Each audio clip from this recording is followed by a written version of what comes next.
Alors pour une fois, je vais vous parler d'un livre sur la gestion des finances personnelles. Alors en fait, c'est un livre qui est intéressant à plusieurs domaines. Le premier, en fait, c'est tout simplement qu'il est écrit comme une histoire. C'est vrai que souvent, en fait, quand on écrit un livre, on essaie de donner des conseils d'une manière un petit peu linéaire, d'une manière un petit peu pédagogique. Et là, en fait, ce livre est écrit de manière assez intéressante puisque c'est écrit comme des histoires. C'est-à-dire que ça raconte des histoires de Babyloniens qui leur arrivent de petites aventures, rien d'extraordinaire, c'est pas un roman d'aventure, mais c'est pour expliquer comment on peut mieux gérer ses finances personnelles au travers de petites histoires de personnes qui vont chercher la fortune, à qui il arrive des problèmes, qui reviennent chez leurs parents et qui finalement arrivent à gagner de l'argent, etc. Et c'est vraiment intéressant parce que ça se lit tout seul comme une histoire et c'est vraiment ça que j'ai trouvé intéressant dans ce livre. Et ce qui est encore plus intéressant, c'est que ce livre a été créé en 1926. Donc un livre créé en 1926 par George David Samuel Classon. Et c'est vraiment intéressant parce que ces conseils de gestion restent encore vrais quasiment, allez, on va dire 100 ans plus tard, 1926, 2003, 2023 plutôt, c'est vraiment fou.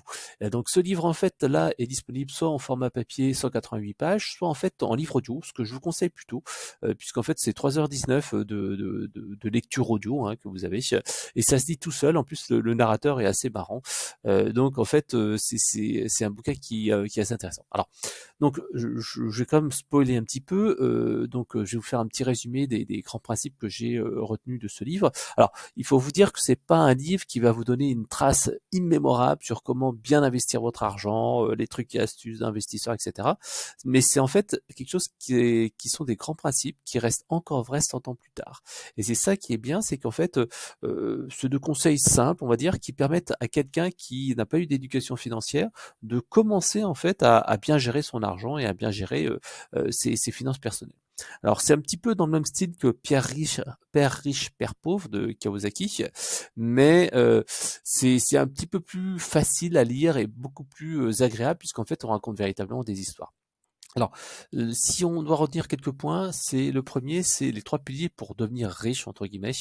Alors je dirais que c'est pas le but du livre, c'est pas de vous indiquer comment devenir riche, mais comment mieux gérer votre argent. Je pense que ça serait ça qui est le plus intéressant, mais c'est vrai que comme ça raconte des histoires, il parle vraiment de l'homme le plus riche de Babylone. Alors ce bouquin-là, ce qui est un petit peu embêtant par contre, c'est qu'il raconte souvent un petit peu les mêmes choses. Alors d'après ce que j'ai compris, l'auteur du livre a résumé en fait ces plusieurs conseils ou séries d'histoires dans un seul livre. C'est pour ça en fait qu'il y a un peu de répétition. Néanmoins, s'il y a 3 grands piliers à retenir, c'est quelque chose d'une évidence. Mais d'abord, c'est vivre avec moins que ce que l'on gagne. Bon voilà. Il précise en fait qu'il faut économiser 10% de ce que l'on gagne pour investir ensuite cet argent dans quelque chose qui va générer des revenus récurrents. Alors, pour cela, il conseille tout simplement soit de monter un business à côté, soit de trouver un travail ou un business qui va vous permettre d'être rémunéré à votre performance.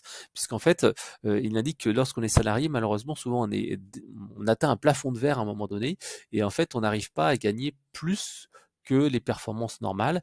Et donc, tout simplement, pour aller au-delà de cela, il nous conseille d'aller tout simplement avoir un travail qui permet d'être rémunéré à la performance au travail que vous allez mettre et à la volonté et à vos performances individuelles. Donc voilà. Il dit par contre qu'il ne faut pas forcément se priver et qu'il faut tout simplement garder certes ces 10% d'économie, mais au-delà de ces 10% d'économie, il faut se faire plaisir parce qu'autrement après ça devient une frustration. Deuxième point également du bouquin, une évidence quand même, mais c'est n'investir que lorsque l'on connaît en fait le secteur ou lorsque l'on connaît un vrai expert du secteur. Parce qu'il dit souvent qu'il y a trop de personnes qui se disent soi-disant experts, et c'est vrai qu'on l'a vu un peu trop souvent sur Internet, et en fait ces gens-là ils connaissent pas plus que ça les investissements en crypto-monnaie, trading, etc., etc. Bref, tous ces gens-là qui vous donnent des conseils sans jamais avoir des preuves de leur réussite, faut pas leur faire confiance tout simplement. Troisième chose, c'est l'effet cumulé, c'est il dit tout simplement de faire fructifier ses économies sur le long terme, parce qu'il dit très bien que c'est vrai qu'on peut investir sur des livrets, des comptes bancaires, et ça suffira pas pour gagner de l'argent.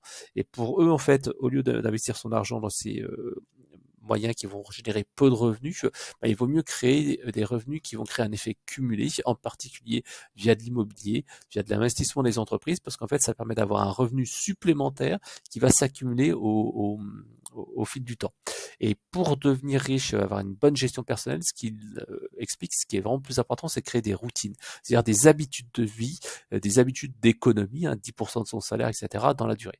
Et c'est des petites choses comme ça, de manière déterminée, qui permettent ensuite de réussir des grandes choses. Pour lui, en fait, il donne également dans son livre 7 recettes pour se désendetter. Alors, c'est encore du bon principe de bonne gestion, néanmoins, je vous les donne quand même. Le premier, c'est économiser, encore une fois, 10% de ses revenus. 10% de son revenu, quelque part, ça ne change pas radicalement son rythme de vie, mais ça aide à construire, en fait, sa fortune et à mieux gérer son argent, parce que ça permet d'avoir comme ça une petite sécurité, pouvoir après investir avec un apport minimum. Deuxième chose, c'est contrôler ses dépenses. Puisqu'en fait, il explique, et ça je l'ai constaté moi aussi, que plus on gagne de l'argent, plus en fait on dépense. Et c'est vrai que c'est de la nature humaine, quand on a plus de moyens, on assouvit ses désirs, on essaie de se faire plaisir, etc. Le problème, c'est qu'en fait, si on fait tout ça, plus on va gagner, plus on va dépenser. Lui, bien sûr, il ne nous dit pas d'économiser encore plus, mais tout simplement de se dire, voilà, on reste toujours dans cette loi de 10% du salaire économisé, et de se poser tout simplement la question, est-ce que j'en ai vraiment besoin? Et bien sûr, c'est de faire un petit budget et analyser où va son argent. Et c'est vrai que moi, je l'ai déjà fait à titre personnel, c'est pour me dire, tiens, qu'est-ce que je dépense quand j'ai mon revenu là?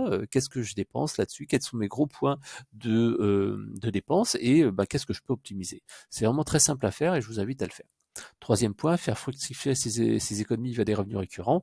Il explique en fait que un argent qui est sur un compte bancaire ne rapporte pas, au contraire, il perd de l'argent avec l'inflation.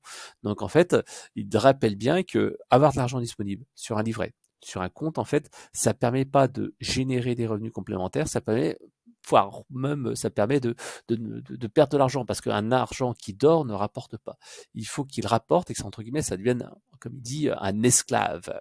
Voilà, et que ce store rapporte encore plus d'or.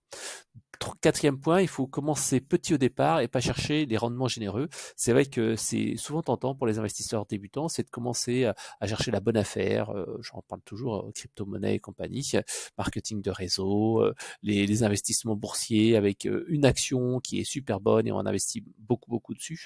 Moi, je l'ai fait également. C'est pas forcément ce qui fonctionne le mieux. Il vaut mieux chercher un rendement petit, moyen, plutôt que chercher quelque chose d'exceptionnel, parce que souvent, qui dit rendement exceptionnel dit gros risque, ou alors tout simplement c'est un faux rendement et c'est un risque trop important et c'est de la spéculation pure. Cinquième point, soignez votre logement et achetez dans un logement dans le bon endroit. Ça, c'est vrai que il vaut mieux acheter son appartement et le louer, parce que ça reste encore plus vrai en France avec le système des exonérations de taxes lorsqu'on vend son habitation principale, en particulier si on a bien rénové et bien retapé. Sixième point, anticipez vos revenus et votre vieillesse. Tout simplement, il dit, il faut pas se contenter de ce que pourrait nous verser l'État. Il dit, faut créer un revenu complémentaire et avoir quelque chose qui est un revenu récurrent. On en parle encore de l'immobilier ou d'autres choses, qui va tout simplement pouvoir générer du business lorsque vous serez moins en activité, puisque quand on n'est plus en activité, parfois on se retrouve à 60% de son revenu précédent, voire moins. Et donc, en fait, il faut vraiment anticiper les choses. Septième point, augmenter ses revenus, donc gagner de manière plus précise de l'argent, et tout simplement, c'est mettre en place un plan d'action. C'est ce que George Samuel Classon appelle cultiver ses propres pouvoirs, c'est-à-dire que se former, devenir meilleur dans son domaine, devenir une référence, et ainsi avoir plus de visibilité, espérer de changer d'entreprise, changer de boulot, ou devenir un expert dans son domaine si on a son propre entreprise. Il explique également qu'il ne faut pas compter sur la chance. Trop de personnes en fait comptent sur la chance pour réussir, on dire ouais, je vais gagner au loto, je vais jouer au loto, etc. Ou alors au contraire des gens qui disent non mais si je réussis pas, c'est parce que je n'ai pas de chance. Et donc en fait ils attendent une rencontre, un business miracle, etc. Or en fait il explique qu'il vaut mieux commencer tôt, investir jeune, avec un petit investissement, et ne surtout pas remettre à plus tard ses investissements. Et ça, je suis 100% d'accord, parce que moi, j'ai commencé à investir quand j'étais assez âgé, et c'est vrai que si je l'avais su, je l'aurais fait bien avant, puisqu'en fait, plus tôt on le fait, plus tôt ça rapporte. Voilà. Il faut aussi, par contre, prendre des risques. Il explique qu'il faut ne pas écouter les gens qui ne se connaissent rien, mais il dit également que il faut pas non plus hésiter parfois à prendre des risques et prendre des décisions rapides. Alors, ça veut pas dire faire n'importe quoi, mais ça veut dire consulter des experts, des gens qui s'y connaissent et qui ont déjà des résultats prouvés là-dessus, mais également faire un business plan. Et c'est comme ça en fait qu'on a réussi, qu'on peut réussir à faire du business. Il expliquait toujours, c'est 10%, investir avec des personnes qui s'y connaissent et faire de l'argent avec du revenu récurrent. Et c'est vrai qu'il explique aussi quelque chose qui est très intéressant dans son livre, c'est que souvent, les gens qui ont une fortune qui est acquise rapide, elle part aussi vite. Et c'est vrai que c'est ce qu'on voit avec les nouveaux riches, les héritiers. Ils ont tout d'un coup beaucoup de budget, beaucoup d'argent, mais ils n'arrivent pas à garder cet argent parce que justement, ils n'ont pas cette éducation financière. Ils vont sur cette partie, un gros investissement, mauvais investissement, mauvais conseils, etc., etc. Et c'est comme ça, en fait, que l'on arrive à bien investir. Et parfois, il donne aussi un conseil qui est assez intéressant, c'est si vous commencez à gagner un petit peu d'argent, que vous avez un investissement, et qu'on vous propose, tiens, investis dans ma boîte, aide-moi à monter tel truc, il explique que finalement, il faut pas forcément écouter comme ça les personnes et céder un petit peu aux émotions, mais qu'il faut un petit peu rentabiliser les choses et rationaliser les choses. C'est-à-dire que si quelqu'un vous demande de lui prêter 5 000, 10 000 euros, rappelez-vous qu'on ne doit pas prêter ou emprunter à la légère et qu'il faut se dire que en empruntant de l'argent, on va risquer de prendre en fait le fardeau des personnes. Et il faut se dire que donc la personne doit être capable de vous rembourser, bien entendu, mais surtout faire attention à la solidité du business, donc avoir un business plan et rappelez-lui que le temps que vous avez mis à économiser, les efforts que vous avez mis à économiser, et que si vous avez économisé pendant 10 ans cette somme-là, vous n'allez pas la prêter comme ça parce que c'est tout simplement un investissement de toute une vie. Et si si la personne n'est pas capable de rembourser en un an ce que vous avez mis 10 ans à vous rembourser selon son business plan, et à ce moment-là, ça ne marche pas. Voilà. Dernier point, il raconte également une histoire intéressante, comment s'en sortir lorsqu'on est endetté. C'est l'histoire de Tarkad qui demande à Dabazir des conseils et il explique encore une fois, 7/10 des revenus doivent être dépensés pour le quotidien, donc 7/10 de ses revenus pour vivre au quotidien, nourriture, logement, etc. 2/10 pour rembourser les personnes à qui on doit de l'argent de manière équitable et 1/10 toujours d'économie pour ses investissements. Et le but, en fait, c'est de maintenir ces pourcentages, même si ses revenus augmentent ou baissent. Et c'est s'habituer à vivre avec 70% de ses revenus. Alors, ça va paraître très compliqué, je pense que c'est pas facile pour beaucoup de monde, surtout lorsqu'on n'a pas beaucoup d'argent. Néanmoins, c'est vrai que c'est un bon principe de se dire que on va vivre en situation dégradée pendant un certain temps pour, entre guillemets, rembourser son argent. Alors donc, voilà, donc je trouve que ce bouquin-là, c'est pas le meilleur bouquin d'éducation financière que j'ai lu. C'est pas non plus le plus complet. Ce qui est intéressant, c'est que ça se lit vraiment comme une histoire. Et cet aspect storytelling, je trouve que on le voit pas suffisamment souvent dans les livres. Souvent, c'est des guides et des choses comme ça. Là, le fait de le raconter sous la forme de petites histoires, de petites anecdotes, est vraiment intéressant et ça permet de donner un petit peu de visibilité. Le seul truc qui est vraiment moyen dans ce livre, c'est les conseils simplistes, 2, le fait que finalement on se répète beaucoup, et le 3, en fait, que ce soit relativement court. Donc voilà, c'est facile quand même à regarder. Néanmoins, si vous n'avez encore jamais lu de livre sur la gestion des finances personnelles ou sur tout simplement une bonne gestion de son argent, je vous conseille ce livre. C'est un bouquin vraiment facile, vous pourrez le lire facilement. Vous pouvez l'écouter en livre audio sur Audible, ça coûte 9,95 € et vous pourrez l'écouter comme ça directement dans les transports ou pendant un temps mort, vous verrez, c'est quelque chose qui se lit extrêmement facilement. Si vous voulez aller plus loin, il y a 2 autres bouquins qui sont intéressants. Alors, je dirais le cran juste au-dessus, mais pas beaucoup plus au-dessus, c'est Père riche, Père pauvre de Kiyosaki, qui est un livre de base aussi sur l'éducation financière.